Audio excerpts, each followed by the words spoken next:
Coming up on LUTV News, tornadoes ripped through the state over the weekend near the St. Louis area. We'll tell you about the damage they caused. Plus, a middle school closes due to harmful emails. Find out what the emails say. And the San Francisco Bay Area is experiencing dangerous floods, forcing residents to evacuate.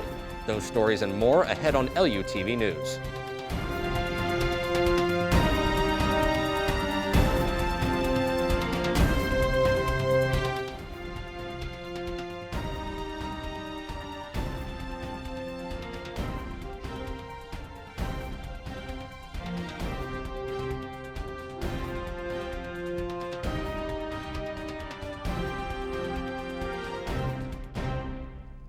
Welcome to this edition of LUTV News. I'm Jonathan Camp. Tornadoes ripped through the Farmington, Missouri area just southwest of St. Louis, leaving a trail of damage behind. The National Weather Service confirmed the tornadoes touched down briefly last weekend. The tornado reached winds up to 85 miles per hour and was rated an EF0 tornado. It was on the ground for only about 3 minutes, and the damage knocked down trees and power lines, and there were even reports of people trapped inside their homes. There were also power outages across the area. Late last night, the National Weather Service confirmed that there were other tornadoes nearby in Fredericktown and St. Mary. Many homes and businesses are without power in southeast Missouri after tornadoes and high winds on Saturday night. The Black River Electric Company reports that nearly 2,000 customers are without power after their facility was damaged.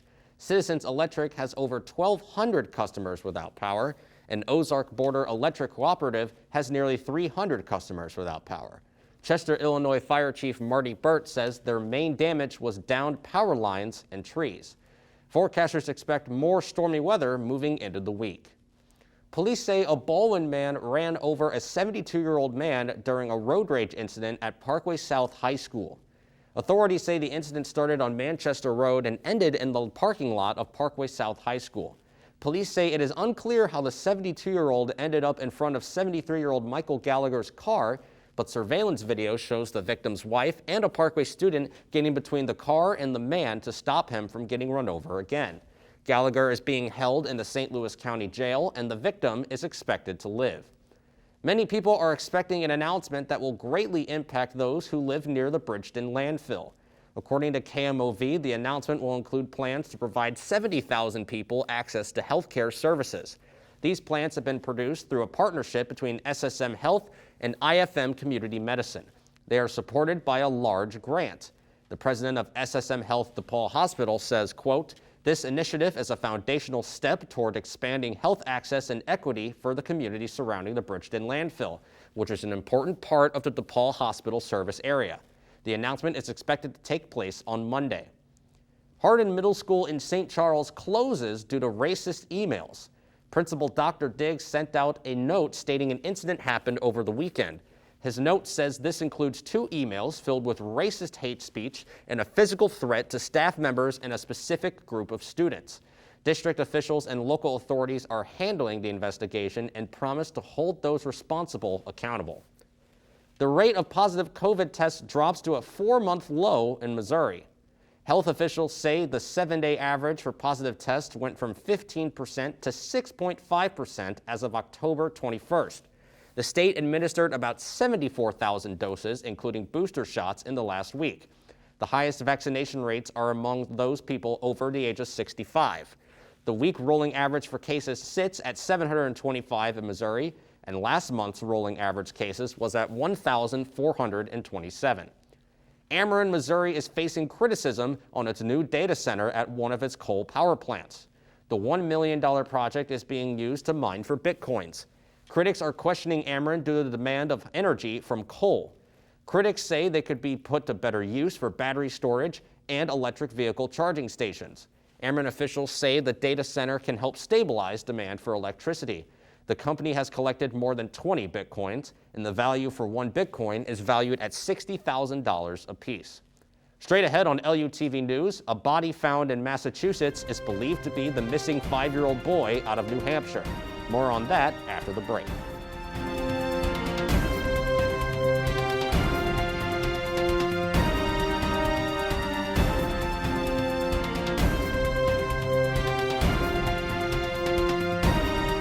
I never knew when I would have to move, so I always had my suitcase ready to go. Then one day, I was adopted. My new parents opened their hearts and home to me. My parents cook my favorite breakfast for me every morning. My parents take me on trips I never thought I would go on. They gave me a home and an even better reason to use that suitcase. My parents aren't perfect, but they're perfect for me. I'm Jenny Garth, and as a mother of 3, I know kids worry about a lot of things. Getting enough food to eat shouldn't be one of them. But here in America, that is a real worry for 1 in 5 children. Even though we are one of the most food-rich countries in the world, 15 million children don't know where their next meal is coming from. This is unacceptable, and something the Feeding America nationwide network of food banks is working to solve. Instead of accepting that our country lets billions of pounds of surplus food go to waste every year, Feeding America has made it their mission to help families in need by rescuing this food.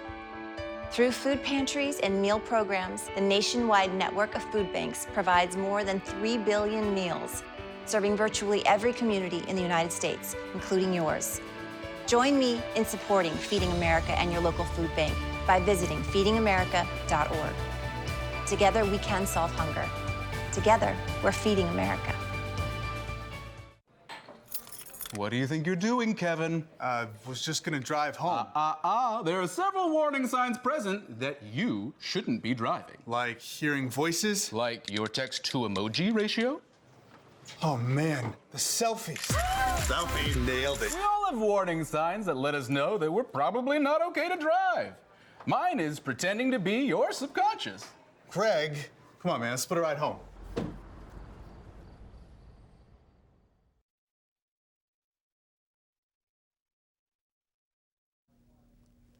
The Moderna COVID-19 vaccine has shown a strong immune response in children aged 6 to 11. The company says the data from tests show the vaccine generated antibodies in children 1.5 times as high as what is seen in adults. The CEO of Moderna says the company is encouraged by the results and are committed to doing their part to help end the pandemic. Dr. Anthony Fauci says he is optimistic about children aged 5 to 11 getting vaccinated as early as November. The Food and Drug Administration Committee will meet on Tuesday to discuss the Pfizer and BioNTech requests for their dose to be administered to the 5 to 11 age group. The Bay Area experienced what meteorologists call a bomb cyclone that flooded the northern part of the state. The Pacific storm caused heavy rain, damaging winds, flooding, and mudslides. The heavy rainfall caused cars to turn over, and the storm also caused many flight cancellations. Over 300,000 homes and businesses across California, Washington, and Oregon were left without power on Sunday due to the extreme weather. The National Weather Service in Sacramento warned of a potentially historic rainfall, and city officials report that there are some roads under 2 feet of water. The previous drought and wildfires the area has faced caused burn scars, which makes it easier for mudslides to form, and many residents were forced to evacuate due to the dangerous conditions. The flood advisory is expected to last throughout the next few days.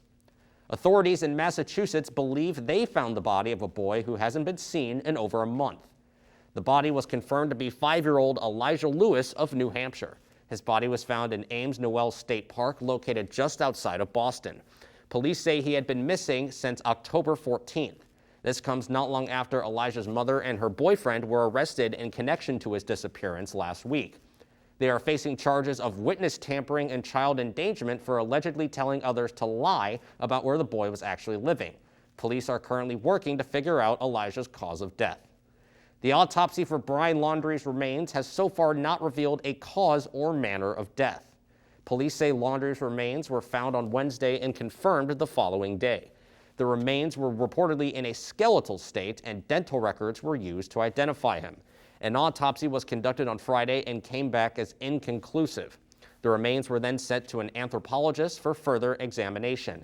The Laundrie family attorney says there will be no funeral and the remains will be cremated. Thousands of Mexican migrants are walking towards the U.S. border in hopes of registering for refugee or asylum papers.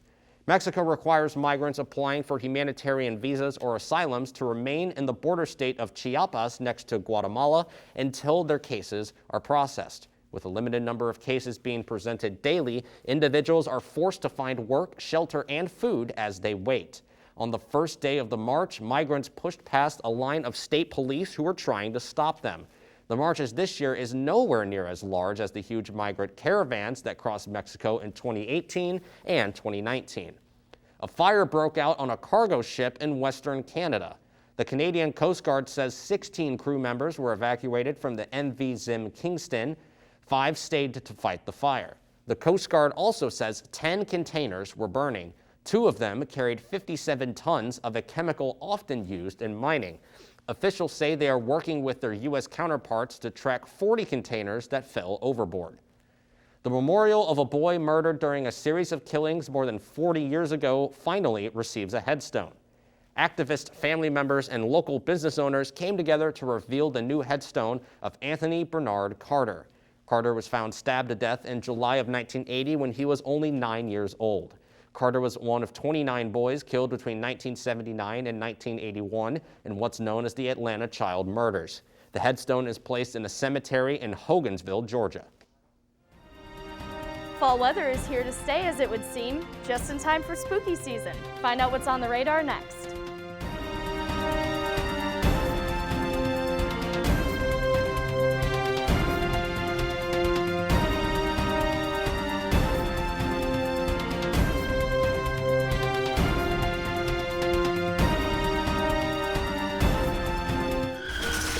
Back and change it all.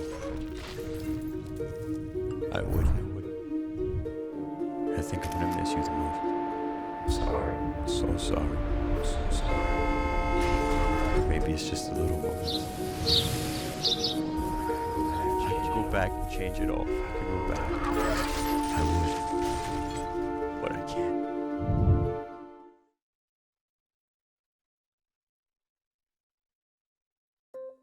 Here are your AARP top tips on caregiver preparedness during coronavirus. First, form a caregiving team. Create a list of people in your family and friend network who can help with caregiving tasks. Take an inventory of supplies in your loved one's home. Try to have a 2-week supply of essential items. Make a list of the care recipient's medications and medical contacts. Be sure to have prescriptions on hand and ask the pharmacist for an extra 30-day supply. Make a plan to stay connected. To prevent social isolation, set up available technology to help loved ones stay connected and schedule regular chats. Finally, maintain your own self-care. Follow the Centers for Disease Control's guidelines for coronavirus safety. And have a backup plan for care in case you become ill. For more caregiving tips during the coronavirus pandemic, go to aarp.org/caregiving. Meet the scan, a simple procedure whose mission is to detect lung cancer early.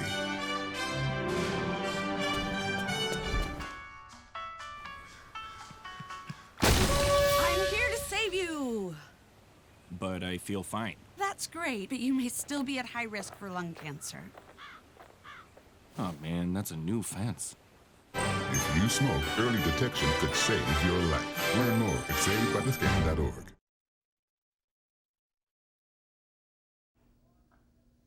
As my dad would say, this is good camping weather, but some people might beg to differ. We had a couple of storms hit this weekend in Missouri that brought a couple of tornadoes with it. Those storms have now traveled their way to the east, but Farmington and others aren't out of the woods quite yet. There's a little storm out west that's going to visit us soon that hopefully won't hit too hard, knock on wood. We get to sit in this nice high pressure pocket till that storm comes. But let's take a look a little closer to home for now. The entire area is cloudy, cloudy, cloudy with a slight wind at 15 miles per hour. It'll knock off some leaves for those fall-themed Instagrams. St. Charles and Maryland Heights are both staying pretty at 50 degrees, with St. Louis being 1 degree higher. If we look a little to the west, we'll see that, surprise, O'Fallon is also 50 degrees, with St. Peter's being 51. So no matter where you go in the area, take that jacket with you. You'll be needing it. Looking ahead in our week, we can expect a high of 56 with a low of 40 on Monday. Tuesday will bring some of the warmth back with the sun, with a high of 63 and a low of 46. The sun will still be peeking out come Wednesday, keeping us in the 60s for most of the day, with a high of 65, dipping down to 49. Then, the rain from that storm I mentioned takes back 10 degrees, pushing the temp down to 54. but we only go down 4 degrees to a 50 for a low. Friday could potentially see even more rain with a high of 54 and a low of 45. Needless to say, make sure you clean up your heavier raincoats this weekend and be careful with your umbrellas so they don't fly away. That's it for weather. I'm Lauren Shelton. More than hundreds of Mayan artifacts were discovered in Mexico. The artifacts were found near a train route construction site along the Yucatan Peninsula this past weekend. Researchers found nearly 2,500 pre-Hispanic structures, 80 burial sites, and thousands of fragments. All artifacts have been found along the route of the Maya train system. The Maya train route is expected to be built in 2023. Several pieces of art created by Pablo Picasso were sold in an auction in Las Vegas on Saturday on what was the artist's 140th birthday. There were 11 pieces sold in total. The 9 paintings and 2 ceramic pieces sold for a combined $109 million. The most expensive piece sold for just over $40 million. The pieces that were sold had previously been on display at the Bellagio Gallery of Fine Arts for the last 20 years. Less than 2 weeks after firing Mike Shildt, the Cardinals find their man. Find out who Oliver Marmol is after the break.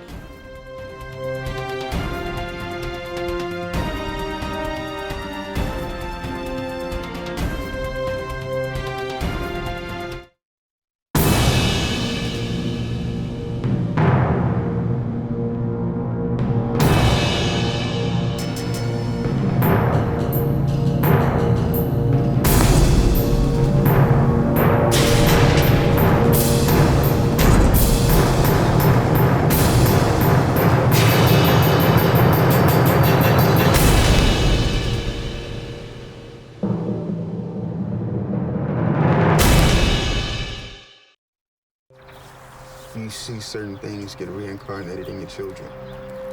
My daughter is very much inspired by my wife's artistic pursuits. So my daughter started making necklaces. She makes what we call affirmation fashion. I tell her every day that your black is beautiful. Your black is beautiful. Your black is beautiful.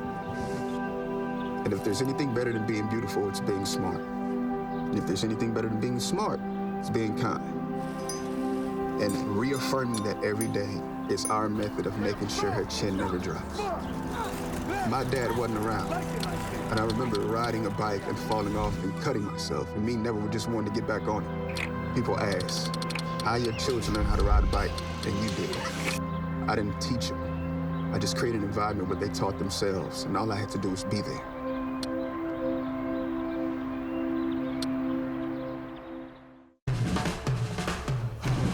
When you adopt a shelter pet, you discover their unique mix of all kinds of traits. Where'd Wiley go? Where's Wiley? Ah, there she is. Paw? Do you remember being an ancient wolf? Do you ever feel the call of the wild? You're a renegade cop, and I'm a con woman with nothing to prove. But together, we could really solve this murder. They're a little bit of a lot of things, but all of them are pure love.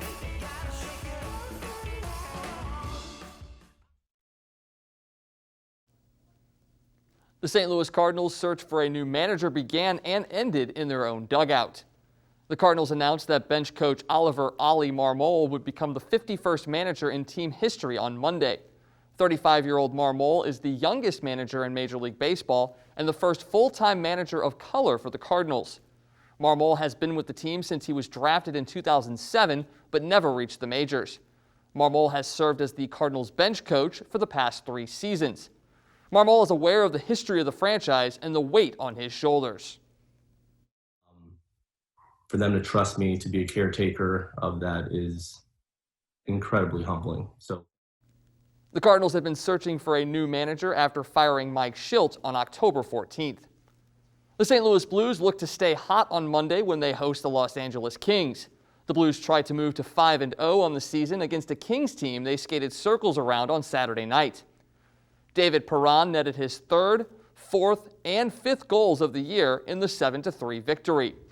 Rookie Jake Neighbors recorded his first career NHL goal in the 2nd period off a pass from his landlord, Braden Shen.